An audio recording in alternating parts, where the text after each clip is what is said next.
So, and of course, I think for today we will do the round table. I have some list of the question, but before that, Dr. Silva, please introduce about what is the HIFU technology, because some doctor they don't know about it. Okay. Maybe I mean I've got a full lecture, but maybe we won't talk about lecture now. I am a fertility specialist. Now I have been doing IVF since 1997, so this will be my 27th year I think of doing IVF. And but my first love is actually laparoscopic surgery. I started doing laparoscopic surgery in 1994. Actually, I was trained in Changan Memorial Hospital under Dr. Lee Chilong. At that time, Dr. Lee Chilong was not the boss. His boss was Professor Song. So I went and trained under Professor Song, and then I came back and then I do laparoscopic surgery. In Malaysia, I probably do the most laparoscopic surgery. I've done almost 7,000 cases. I do everything from radical hysterectomy to sacrocolpopexy to everything. Because nobody wants to do, so I do everything. But I also do IVF, not as much as I would like to, but maybe about 150 cycles a month, just to keep me happy. I know what's happening. So when Chongqing invited me to do HIFU, I thought HIFU is a waste of time, because in Malaysia we have been doing HIFU for the last 15 years in the university hospital. But the HIFU that they were doing is something called MRI HIFU. I'll explain to you the difference between the two. And this one is different. This is ultrasound-based HIFU. So for about 1.5 years, the people were trying to get me to come and to learn about HIFU. And I said, no, I'm not interested. Then in 2019, one of my friends said, okay, let's go to Chongqing. I'll show you what this HIFU is all about. So I went to Chongqing. I looked at their system and I said, wow, this looks very, very interesting. And it is interesting to me because you can treat adenomyosis with it. And all of us who do IVF, we know that our bottleneck is adenomyosis. And adenomyosis, we've got nothing to offer. Adenomyomectomy is not a very good operation. And there's a worry of uterine rupture. So when I looked at it, I said, maybe we can incorporate this into my practice, which is laparoscopic surgery as well as IVF. So that's when I got interested. Then I went a few times. I went to Korea to visit some friends there to see how they run the center. I went to Hong Kong, Felix Wong, and then Singapore. And I said, okay, maybe we'll bring this technology. So we actually ordered the machine in December 2019. But unfortunately, 2020, COVID came. So we couldn't implement it until July 2021. Last year, we started HIFU in 2021. So now today I did my 186th case. Now, the concept about HIFU is very simple. We are just using ultrasound energy and we are increasing the temperature of cells in the fibroid, in the adenomyosis or any tumor, and killing the cells in the uterus. It is actually a non-invasive therapy. That means the patient doesn't have any scar. She just lies down prone on a pool of water, and in the water you have that bowl which contains the probe that will then shoot energy into the uterus, and we locate the fibroid and the adenomyosis, and then we kill the cells. That's how HIFU works. So what is the difference between MRI HIFU and an ultrasound-based HIFU? I can show you the slides, but I just talked to you all. Maybe if you want me to, I'll show it later. The difference is this.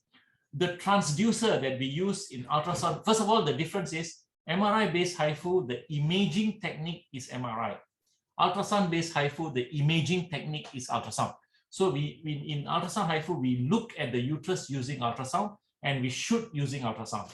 Whereas in MRI, we look using MRI and shoot using ultrasound.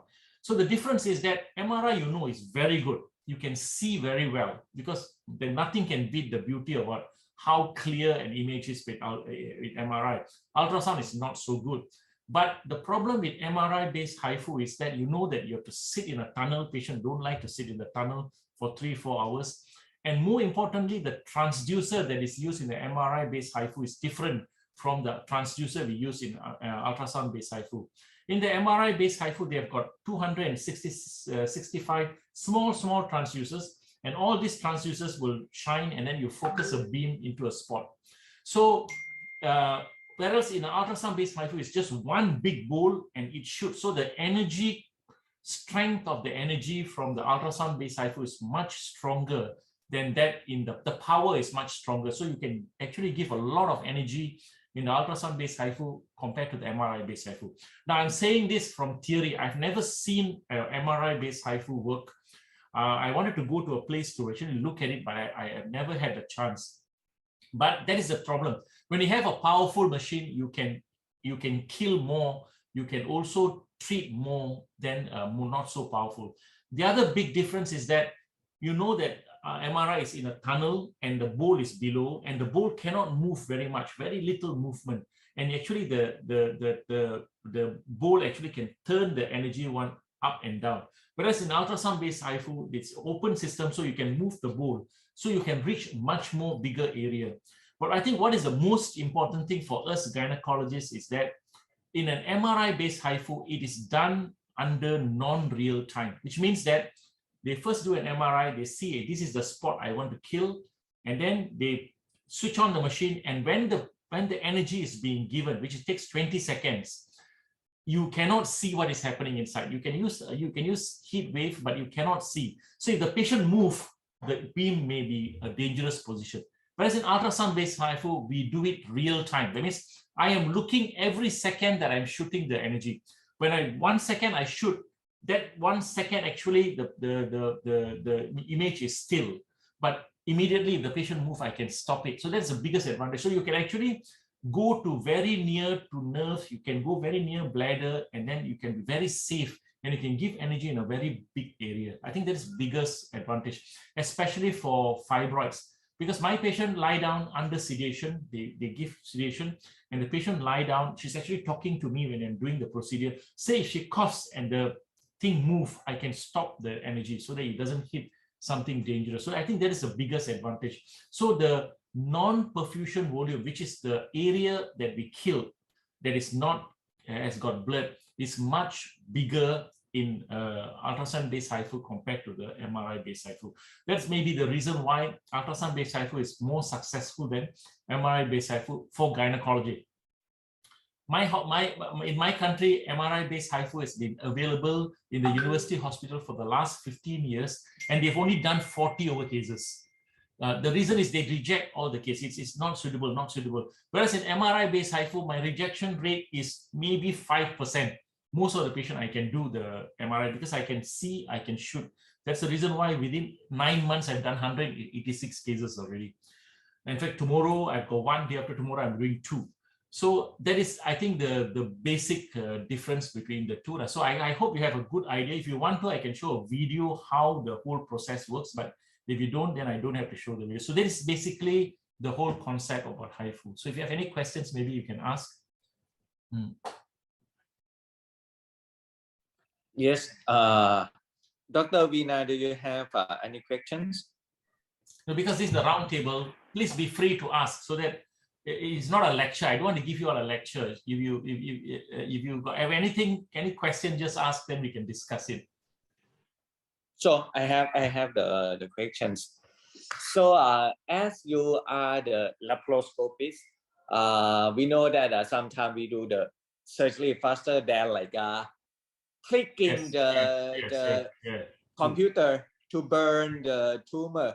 So what about your opinion about what is the big difference between laparoscopy and HIFU? Okay, good question. I always tell because I tell my patients I can do everything. I can do laparoscopic surgery. I can do laparoscopic surgery to remove the fibroid. I can do laparoscopic surgery to remove the uterus. I can also do HIFU. Now, the advantage and disadvantage are like this. If I were to do laparoscopic surgery for you to remove the fibroid, the big advantage is you remove the tissue. I can take out the fibroid and I can send it for histopathological examination. I know that when the fibroid is out of the uterus. That is one big advantage of laparoscopic surgery. The second advantage of laparoscopic surgery, you're sure that the tissue is gone and you can stitch back the uterus. But what are the disadvantages of laparoscopic surgery? Of course, there's possibility of bleeding. There's a possibility, a small possibility that you bleed so much that you may have to remove the uterus.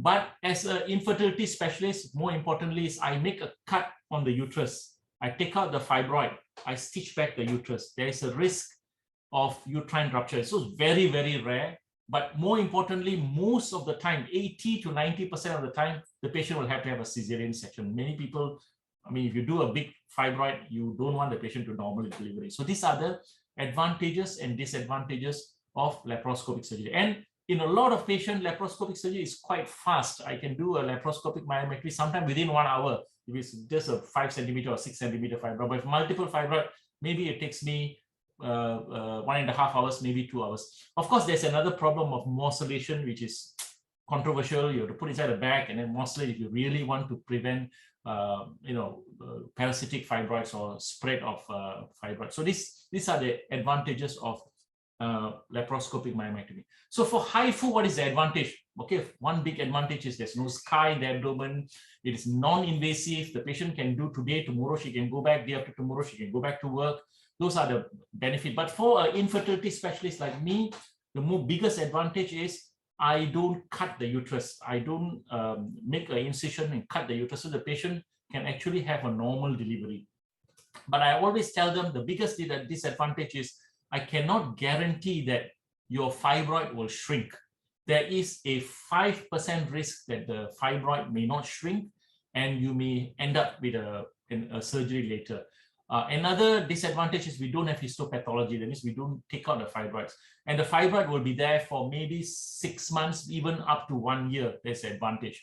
That is a disadvantage when the fibroid is there. But after about 6 months, when the fibroid is about maybe 30, 40, 50% smaller, the patient can start getting pregnant. Whereas in a myomectomy, you usually tell patient about 9 months. Nobody really knows, 6 months to 9 months. So these are both the advantages and disadvantages. So for patients who don't want to get pregnant, say single women, I see a lot of single women in their 40s with fibroid. They don't want to do surgery. They're worried that the uterus will be removed. They like HIFU because you do the HIFU, you shrink the fibroid, they go into menopause, everybody is happy. But those young patients who want to get pregnant, then they have to balance which one they want to, which is the advantage. They want to do myomectomy or they want to do HIFU. I leave it to them. Usually I leave it to them which one you want. So that's basically, that's how I explain to them the two types. I said I can do both. I have both the facility. You decide what you want. I'm not forcing you to do one or other. I see. But for adenomyosis is different. Adenomyosis, they got no choice. Because adenomyosis is between adenomyomectomy and HIFU. HIFU is far better. Adenomyomectomy, I don't like the surgery. It's so difficult to do. I don't know how much I'm cutting. I'm worried about the patient having uterine rupture. So for adenomyosis, the choice is very, very little. They probably have to do HIFU. But for fibroid, they have a choice. Okay, Olarik, back to you. Yes. My question is, so do you do like a step of the treatment same as the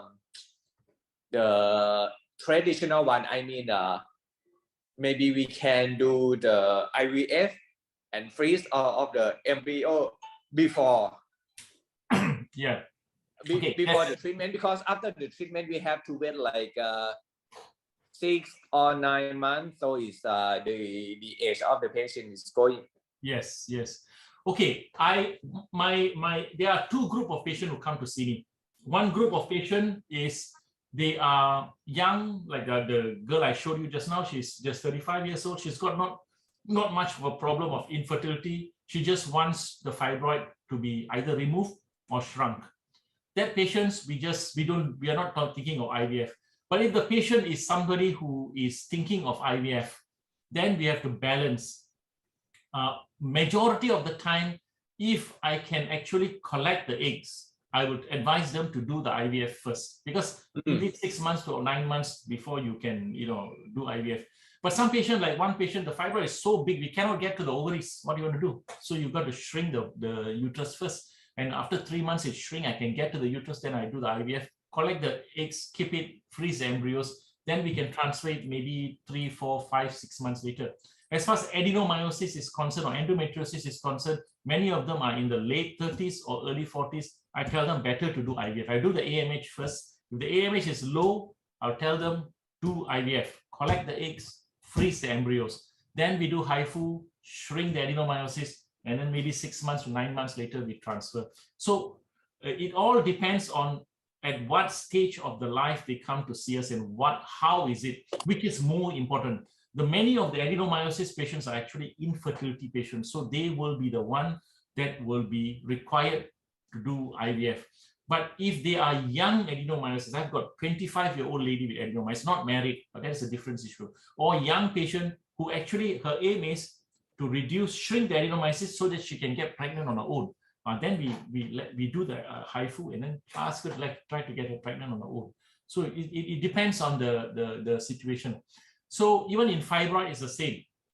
Fibroid, the majority of my fibroid patients are not infertility patients. They are actually patients who are having their fibroid, and all the doctor tell them go and remove the uterus, and then they say they come to me to shrink the fibroid. Very few. In fact, the one I saw today, there's one lady who had a previous myomectomy in 2017. She just got married and she got recurrence of fibroid. Those patients, we will do HIFU to shrink the fibroid.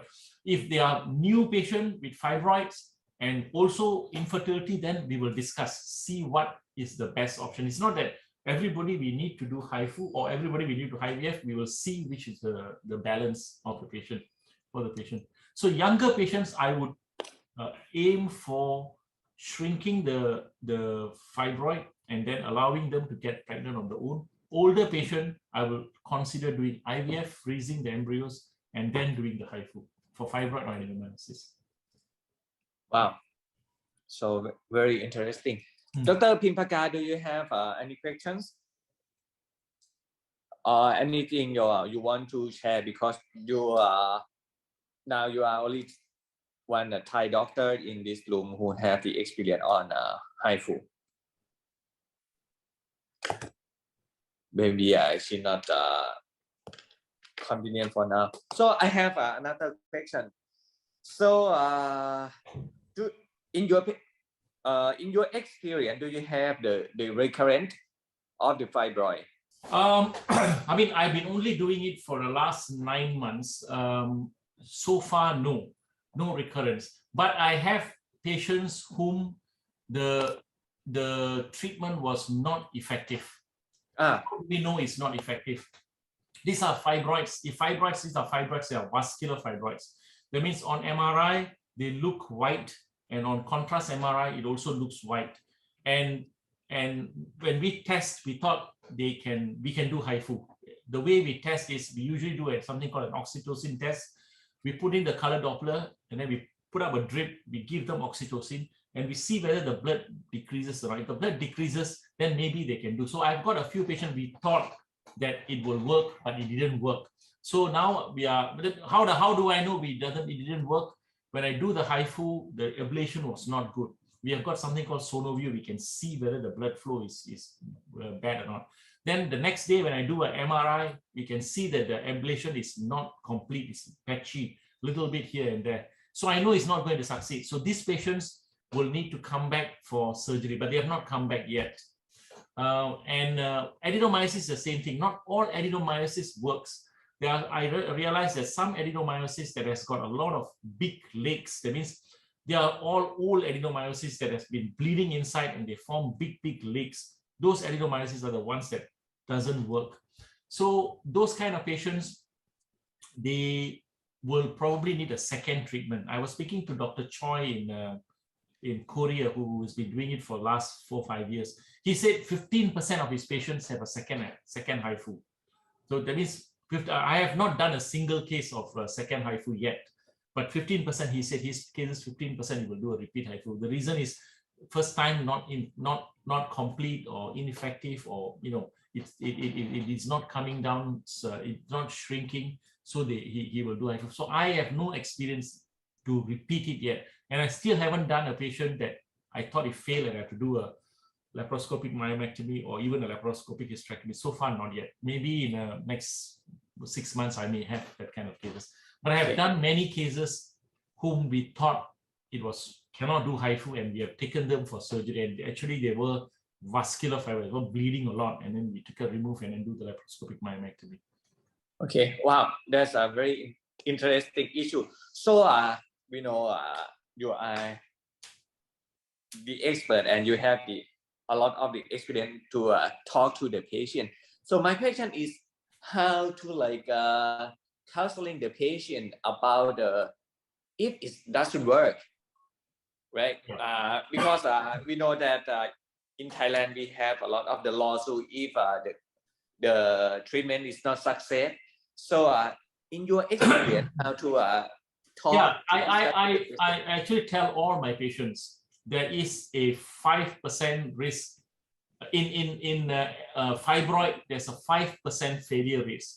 In adenomyosis, there's a 15% failure risk. I tell them this is the studies, this is what it is. You must accept it. If you say I can't accept it, then I'm not going to do for you. You must accept the fact that you have got a chance that this fibroid may not work, and you will need surgery in future. So if and it is written down in my consent form and they know it and then they sign it. So there's a big advantage in my country at the moment is because almost 95% of my patients HIFU is covered by insurance. Oh, because it is covered by insurance, they're not coming out with their money. It's okay. Fail, I do operation, is covered by insurance. So that way I'm protected. But I've got a small percentage of patients who pay cash. So I tell them, you must be sure, because if this money you pay for your HIFU doesn't work, you still have to pay money for surgery. Are you okay or not? If they say, no, I'm not okay, then better do surgery. Because surgery, I know I've been doing it for 30 years. I know surgery will be 100% successful. Only risk is you bleed and you have to take out your uterus, but it's successful. Is it? So this is how I counsel them. So I'm lucky in that sense. If everybody is paying cash, then I'll be very, very careful to do HIFU because I'm just starting off. I'm new. You know what I mean? I'm new, and I'm also asking myself, am I doing right thing for my patient? I've been doing operation all these years. Patient are well, no problem.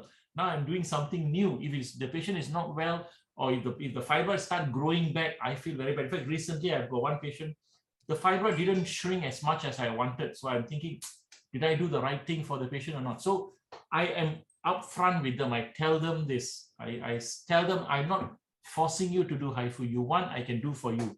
But okay. Understand that this is the risk that you have to take. See, but because it is paid by insurance, I think nobody complains. So far, nobody complains. I see. In future, they may. So I have another question. Some doctors said during the shrinking of the fibroid, the patient have some pain. So is this true? Is this pain during the shrinking? It is not. It is not. Surprisingly, it is not. I've now done almost 100 fibroids. When we do uterine artery embolization, that was the complaint. You see, when the uterine artery embolization, the problem is we block off the uterine artery. The fibroid is actually strangulated. It means it doesn't get blood supply, so it becomes painful. Whereas in HIFU, the technology is different. We actually kill the cells in the fibroid. So the fibroid is dead, inside is dead, so it doesn't cause pain. The only problem is when we are doing the procedure, the patient will feel pain. That is the only thing I find it, especially adenomyosis, because when we are pushing the energy into the adenomyosis or into the fibroid, at the beginning, they won't feel pain. But when the energy starts expanding, then they will feel the pain. Many of them can say pain up to 8. We keep a score. What is your visual analog scale? How from 0 to 10, what is your pain when during the procedure and after the procedure? Many of them say 7, 8, 9. Some even say 10, their pain. Because that sharp pain is there, however much we give the sedation. And we don't want to give too much sedation because one of the biggest complications about HIFU is nerve injury. We don't want to give too much energy that it splinters and cause nerve problems. So when we keep asking them, you have pain on your leg, you have pain in your thigh or not? If you have, we move to a different spot. We keep moving to the same thing. When they say they have got skin pain, if they say you have skin pain, then we move to a different spot. These two, we keep talking to them, you see. So, so that is the reason why I don't have a single patient who say that she has pain in the uterus after the HIFU. Not even a single one. I've done 186. I've done 186. So the pain is during and the day, probably the day after the surgery. After that, there's no pain. Wow, that changed the The concept is different. The concept is That different. changed. Yes. That changed. This is good news. So I have another question. Everybody asks about the cost effectiveness. Yeah. We know that the price is a little bit higher than the laparoscope or X-ray. So what do you think? Yeah, I mean, this is what I keep asking myself. I can do this surgery laparoscopically so well. Say you see a 5 centimeter fibroid. If I do a laparoscopy, 1 hour, I take out the fibroid. The fibroid is out, I repair. Whereas if I do HIFU, I'm worried 5% it might not shrink. I have to wait for 6 months, 8 months to go down, whether it's worth it or not. This is the patient's decision. As I said, in this country, I'm lucky because it is paid by insurance. So patients say, okay, I try this, it didn't work, I go and do surgery. It's okay, you see. But if the patient is going to pay the money, I would be also very, very, very, very worried because they are going to pay. In my country, we have decided that they will cost about the same amount of money, laparoscopic myomectomy and HIFU. So the patient paying is about the same, but because it's paid by insurance, so they are okay. You know what I mean? But if you're paying by cash, then it becomes a bit difficult. And also, we are all doctors. We all want to make money as well. So if you ask me, I've done 185. I spent many hours doing this 185. Ever since I started HIFU, I got no time to exercise. Every day I go back at 7 o'clock or 8 o'clock. Today I started my HIFU at 7 in the morning. By 9 I finished 2 hours. But usually these 2 hours I'll be starting now, 5 o'clock. I finish at 7. I only go home at 7:30 or 8. So every day is very tiring. I'm working harder than ever because the time taken is longer, you see. So I keep asking, is it worth it for me or not? But because I want to be the pioneer in this country, I said I will do it and become good at it. So for the patient, I cannot answer this question until I see maybe another year when I see all of them coming back and seeing how they are. For fibroid, yes, you can question that. But for adenomyosis, you got no choice. I tell them, this is last resort. The next to this is remove uterus. Which one you want? So they will do the HIFU. See? For fibroid, you have a good option. Myomectomy is a good option. But they will have to make the decision. The ladies, I like to do are the ones who are 45 to about 50 years old when they have big fibroids and they are not bothered about pregnancy. So we can even if I kill the big ones only, leave the small ones behind, it's okay. They were going to go into menopause and they will shrink. Now, those are the best patients. The younger patients, I let them make the decision. I see. So there's many questions. My friend sent me by the message. So another question is, do you treat all of the fibroid you see in the MRI, or just only some big fibroid that affect the symptom of the patient? I try to treat all. I try to see all the fibroids. So because the patient will ask me why did you? But unfortunately, on the ultrasound, it's very difficult to see the small fibroids. You have 2 big fibroids here, and then you have 1 small fibroid. It's very difficult to see. And then if the fibroid is very, very posterior, very close to the sacrum, you cannot reach it. Very difficult to reach it. This is one of the cases I do in the morning. So my aim is, that's what my teacher teach me, is to try and do as many as you can. If you can see it, just give some energy, it will die. Of course, we aim to do the bigger ones and the ones that affecting fertility, but our aim is actually to do as many fibroids as possible. The multiple fibroids are the difficult ones because you got to go from one to another. And in an ultrasound, if you do abdominal ultrasound, you realize that it's not so easy to see all the fibroids. You understand? So you got to go from one plane to another one by one. It is very tiring. The easy ones, even if big 10 centimeter fibroid, even 20, I've done even 30 centimeter fibroid. One big fibroid is very easy because you know the extent, you can just treat. But when you have multiple, you've got to go and finish this fibroid, and you decide how much energy to give this fibroid. Okay, finish, then I go to the next fibroid, then go to the next fibroid. Good. Oh, it's very tiring and it's time consuming because to get to one fibroid, you have to position the patient again. You have to put the probe in the proper position, and then you have to treat the fibroid. And then you position the patient again, do the other fibroid. So it takes a long time to do that. I see. I see. So another question is, let me check. Okay. So in your opinion, what is the contraindication of the HIFU? Okay. I mean, if you look at Chongqing's lecture, there are a lot of contraindication, but in my mind, there are a few contraindications. Okay, the first is for fibroid is a vascular fibroid. I don't want to do vascular fibroids. Now, what is a vascular fibroid? A vascular fibroid will look white on the T2, and on a contrast, it will also look white.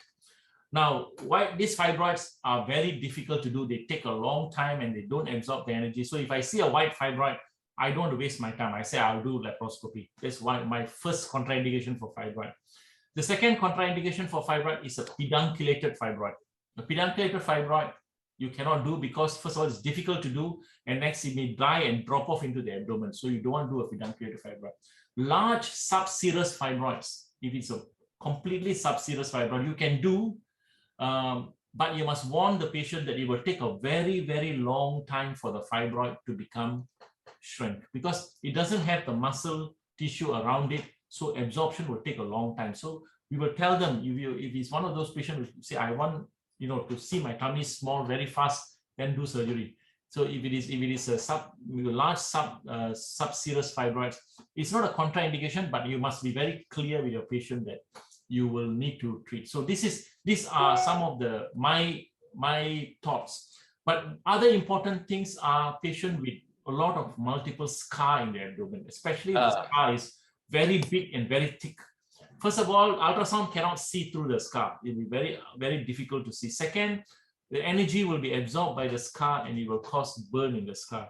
But we still have done on big scars. We tell the patient we will try. Some patient insist we will try. If I do the scope and the scan and I can see the fibroid very well, or I move away from the scar and then look at it, I can do, then I can do. So scar is not a complete contraindication, but it is one of the contraindications.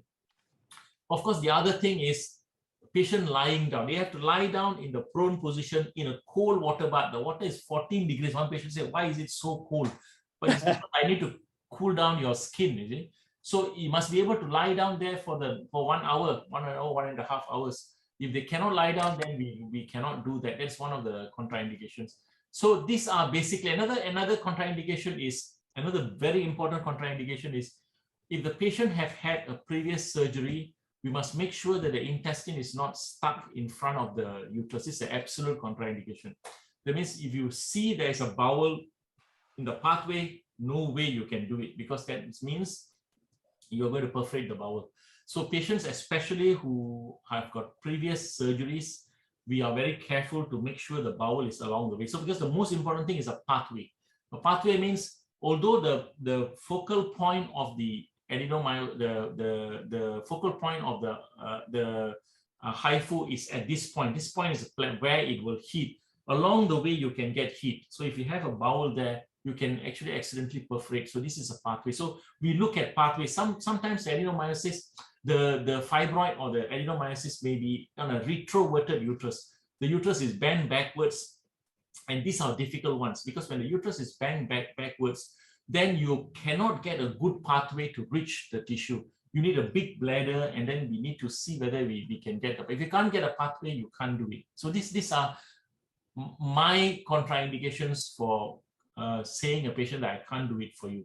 Small uteruses, small adenomyosis are more difficult to do than big ones. Big ones are the easy ones because big ones, they sit on the abdomen and the probe can be very close to them. Small ones, we need the bladder to give us a window to reach them. So it's much more difficult to do smaller fibroids and smaller adenomyosis. So location of the fibroid is also important. The more posterior the fibroid, the more difficult is it to do. So that's the reason why when we do HIFU, we do something called simulation. We do an MRI first, and we take the MRI into the HIFU system. We look at the MRI, and then we look at the ultrasound, and we map it, and then we see. Sometimes certain patient like very obese patient, when the abdomen is very obese, you can't, you know, the ultrasound you can't see.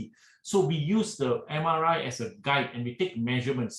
So we take measurements. So now you know this is how it is. You can't see very clearly, but you know that is a top, that's a bottom. The fibroid is there. So we use that as a guide to shine it. So we go in the safe area. So we use a lot of MRI measurement to use it in the ultrasound to estimate where the fibroid. So it's not always you can see clearly. Thin patients are nice, you can see clearly, but very thick patient, very obese patient, the vision may not be very good. Then you will have to use estimation, and then if you cannot see, then you cannot do it. You know, so vision is very important. So what is the longest operation you did for the HIFU? We did one for about 4 hours, 4.5 hours. This was a lady, actually I did with my teacher who was with here, Dr. Huang. That lady had almost 20 centimeters cervical fibroid. Huge cervical fibroid. We were very scared to do operation on her because we thought she would lose her uterus. She wanted to get pregnant.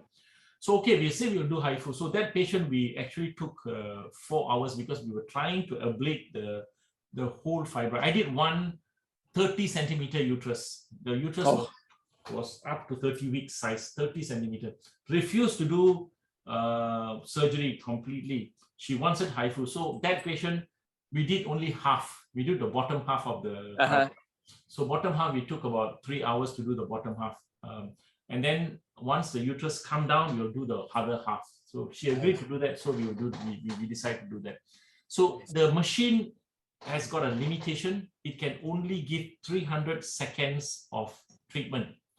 On the average, to give 1,000 second, 3,000 second, 1,000 second, usually it takes about, if you do fast, if you're real fast and the patient doesn't complain of pain, it may take about 60 minutes, 60, maybe 90 minutes. So for 3,000, you can do up to 4 hours, but most of the time after 2,500, we already give up already. Don't want to give anymore because we're very, very scared. Too much energy means too much splinter. We're worried about nerve injury. We don't want nerve injury. So we usually stop at around 2,000, 2,500. This is my experience. My experience is not big. I'm sure people like Eileen and all that, they have done so much more. They will give you more. But this is my experience in the last 8-9 months. Oh, Rosie, she's coming. Rosie, hi, สวัสดีครับ So I have another question. So in your experience, so how many patients convert from laparoscope to HIFU? Your own patient, how many percent do you estimate? You see, before the pandemic, I used to do 300 cases of laparoscopic surgery a year. On the average, I will do 25 to 30 cases a month. I also travel a lot, you know, I travel a lot, so sometimes the traveling time. Now I am only doing, I think it's because of the pandemic, I'm only doing probably 200 cases. The last year I probably did only 100 plus cases. This year maybe 200. So I am doing far more cases of HIFU than laparoscopy, because when I tell them, most people want to do HIFU, so I'm doing HIFU. So I as far as fibroids and adenomyosis is concerned, 80 to 90% do HIFU. They choose HIFU rather than laparoscopic surgery if I give them that option. Of course, I also do a lot of other things like endometriosis and you know, sacrocolpopexy and cancers. Those are the ones I'm still doing. So I'm actually doing lesser laparoscopy now compared to before, but also because of the pandemic, we don't know. So if you ask me how many percent of my fibroid and adenomyosis that I could have done laparoscopy, I'm doing HIFU, is a very high percentage. Actually, it's very high percentage, because patients choose it. It is very attractive for patients to do HIFU. As I told you, that is because in this country it is still being paid by insurance, so that is maybe the reason, is it? So if it is not paid by insurance, they're paying cash, then it's also the way we talk to the patient. You know, and I know how you talk to the patient. If you talk favorably towards HIFU, they will choose HIFU. They will sometimes ask you, which one do you think? I always tell them, if money is not an issue, I would choose HIFU, because if HIFU works, you have got no scar, nothing. You have your uterus. If I do laparoscopy, you have a scar. There's a small risk of bleeding. There's small risk of uterine, removal of the uterus. So I would choose HIFU. The only problem is now money. If you whether you want to spend that money doing HIFU, and then if there's a failure, going for laparoscopy. So that's basically how I tell my patient. But as I told you, I'm a little bit in a beneficial side now, because insurance is paying, so we can choose HIFU over laparoscopic surgery. And I think this is the last question for you, Dr. Selva. So for Thai doctor who want to start or who are interesting on HIFU, what should they do? Okay, you see, I went through this.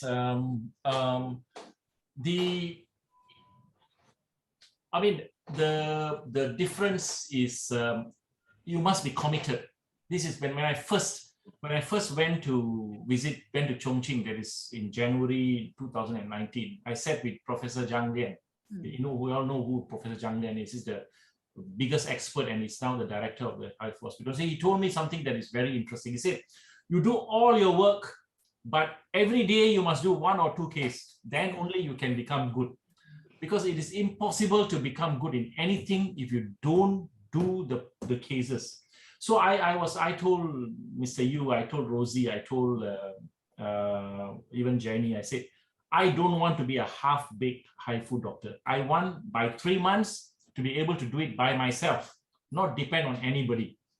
So the only way I will be able to do that is to do cases as many and as fast as you can. I know that from past experience. I know that from laparoscopic surgery. I train laparoscopic surgeons. They come and learn from me, and then they go back, they don't do, they forget. So I said, I'm not going to do that. So what I did is I planned my work very, very carefully. I put all the things in place. It took me a long time to get all the organization. And I was lucky in the sense that my insurance covered me. And at the beginning was very stressful because I would work with them and then they covered. So I could do cases very, very fast. And I did it. Dr. Huang was with me. The doctor was with me for 3 months, and we did almost 70 cases with her. And then after that, I did cases with Chongqing, and now I'm on my own. The last 90 cases, almost 100 cases, I'm doing it on my own. I can say that I am almost there with the experts. I know what I'm doing, and I know how to do it. Although at times I say, this one I should have called Chongqing. So the important thing here is, you must be committed. If you think you can come and do 1 case and then run away and do laparoscopic surgery or do IVF, it is not going to work. You will be like some doctors in Singapore, you're totally dependent on Chongqing to do the case. It doesn't work. So the most important thing is be committed. So that is the way to go about it. If somebody else buy and you expect to go once in a while to see, it's not going to work. I'm telling you, it is not going to work. All the Korean doctors are doing very well because all the centers belong to them. They got no choice. They have to do the cases. So, I still don't force my patient to do HIFU. I tell them, but they are all very happy to do. So I'm very happy to do for them. So if there is somebody who's really interested, first of all, the best way is if you can go to Chongqing and spend 3 months there. If you come back and if you don't have a machine, there's no point. And if you don't have the cases, there's no point. So you must plan it in such a way that you must have the machine in your place when you come back from Chongqing. You can go there 1 month. I only went there for 1 week. And I went there 2 years before that, So when I came back and the machine came, I was playing with the machine just to understand the concept. But I only started doing when my teacher came here. So, and then of course, Chongqing will support you. They will send you a doctor to do with you. But if you are not committed and if you don't do cases regularly, forget it. You're not going to become good. So that is my advice to doctors in Thailand. You want to be as good and as fast as me, do cases every day. Commit yourself. If you necessarily pay the patient to do it. Buy the machine, right? Buy the machine. You will have to do the cases. Then only then you will appreciate, then you will learn and you become good and you can appreciate to do it. when you're starting off, it's not easy. You got to convince the patient. You got to, you got to sit down with the patient, to convince the patient. You got to promote the product, and then you must make sure patients come to you. That's the only way to do it. I know in Thailand, they have been having this machine for 3 years, and I don't think the person can do by themselves because they're not committed. How to be committed?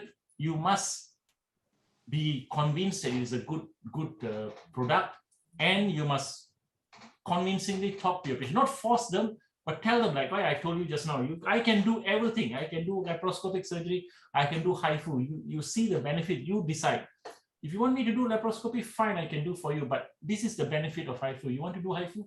90% will choose HIFU, and 90% I'm doing HIFU. So I'm doing much more HIFU. In fact, I do HIFU every day, except for Saturday and Sunday. I got no time to do HIFU because I have to see my patient in the clinic. I will do egg collection, I will do laparoscopic surgery, and then I have to do HIFU. So you got to find the time to do it. So that's my advice. Don't think you can get 10 doctors interested, but each one is doing once a month. Nobody will become good. I rather have 1 or 2 doctors doing this as much as possible, become good, then go to the next doctor. I think that will work better. I see. Yeah. Thank you, Dr. Selva. The Nigerian center is also, okay, I think the doctors from a Nigerian center, which is set up at the same time, similar period as the Dr. Silva, is also, that doctor is already independent, can operate on its own, okay? And now we are training the second doctor in the center, okay? So this is the way to go, yeah. Nigeria center. My good friend, Nigerian doctor, Dr. Ajayi. Dr. Ajayi. Yes, Olarik, he knows. He's our friend. Yeah. You have a picture together. So I think the center is doing the 100 cases today or tomorrow, Nigerian center. Yeah. Okay. Yeah. Right.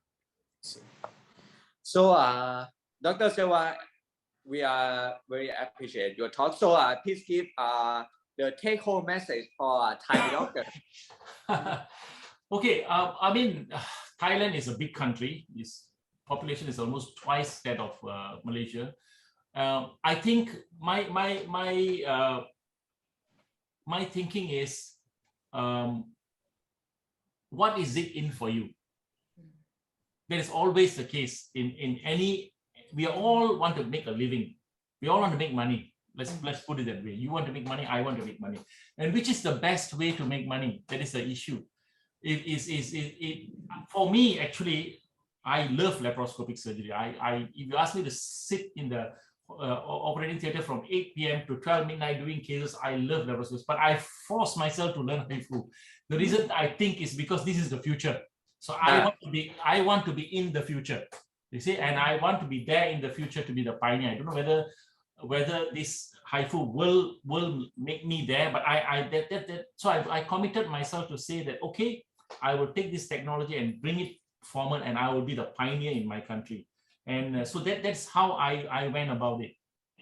So the take-home message will be, this is a very good technology. Of course, it's not for everybody.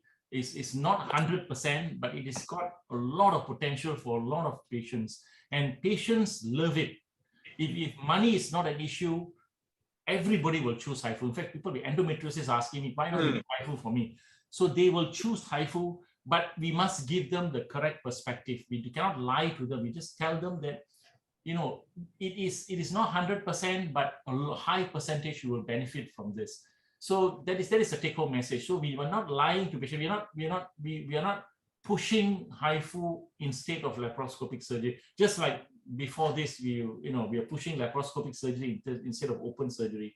So what we are trying to tell the patient is, this is the technology available, and you can decide what you want. If you do it that way, you won't get into trouble, and you're not pushing a new technology, but making them choose it for a patient. So in my mind, I think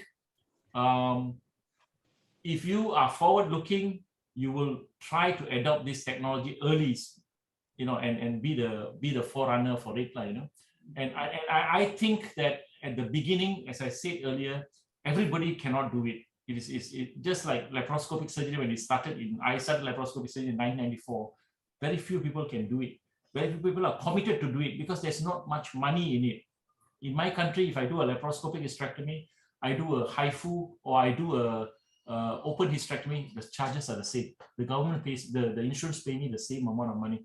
But because I'm interested in laparoscopic surgery, I push myself. So now I become very famous in laparoscopic surgery. Now the same thing, I push myself to HIFU, I become famous in HIFU. So if you think that way, then it is worth it. But let me tell you that what you said is the time taken to do HIFU can be longer, especially at the beginning, because you're learning compared to laparoscopic surgery. You may wonder, is it worth it? But I'm telling you, it is worth it. Thank you, Dr. Selva. Yeah. So on behalf of the chair of this meeting, thank you, Dr. Selva, for your really informative talk. And I would like to thank you, Chongqing HIFU, to organize this meeting. So Rosie, can you talk something? No. I already said what I need to say. I think this is a great way, and thank you, Dr. Selva, for sharing your experience on the Facebook, on different news, and I think it's only the doctors like Dr. Selva and hopefully other doctors, who are from the laparoscopic minimal invasive side, who has already learned minimal invasive technology, to share with the patients and the doctors their learning experience and how they think about this technology. And I think this is the right way to bring this technology to the patients and to the doctor. So we are very fortunate to have both of you, and I hope this technology will reestablish a good center, very good center in Thailand soon. So thank you. So see you soon for the next webinar roundtable. Yeah. Okay. Bye bye. สวัสดีครับ